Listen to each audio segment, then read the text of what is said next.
Purdue University students interested in visiting Cuba may get a chance now that the U.S. is working to improve its relationship with the country. News 18's Holly Campbell reports one professor calls the change important for both Cubans and Americans.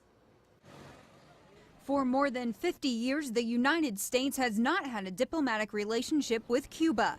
In fact, Purdue Political Science Professor Harry Targ says the relationship between the two countries was a hostile one. Sometimes intensely hostile. During the early years of the Cuban Revolution, the U.S. administration tried its best to undermine and overthrow the Castro regime. But that's about to change. President Obama announced steps to reestablish a relationship, open trade, and build an embassy in Havana.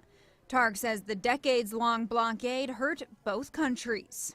It did great harm to the Cuban people, their economy, their political system, and also did harm to United States interests.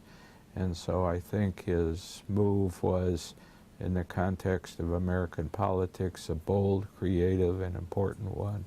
Targ says there has been pressure for years from different industries to open trade. Indiana even had a hand in the game. And former Senator Lugar, Governor and then Senator Evan Bayh were part of missions to Cuba to promote Hoosier agriculture.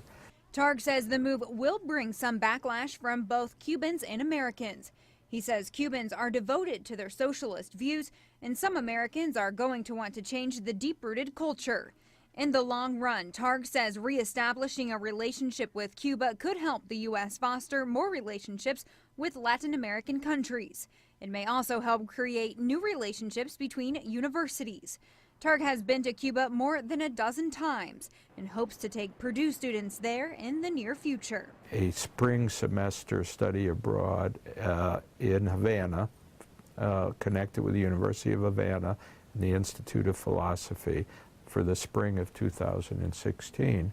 And we hope that this improvement of relations will make it easier. Targ says students can learn a lot from Cuba's healthcare policy, education system, and culture. Holly Campbell, News 18.